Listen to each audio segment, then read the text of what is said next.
Hello guys, it's joke time. May alaga po ba kayong pusa?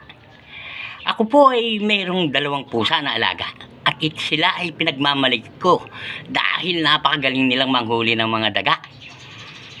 At isa pa po, ang mga pusa ko ay hindi kumakain ng ulam namin kahit iwan ko sa lamesa.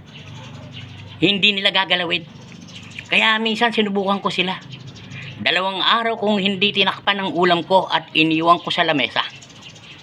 Maya-maya nakita ko umakyat sila sa lamesa. Pero hindi nila pinakialaman yung ulam ko. Andun lang sila, nakatingin, pero hindi nilalapitan yung ulam ko. Abay, napakabait, ano po, bihira lang ang pusang ganyan.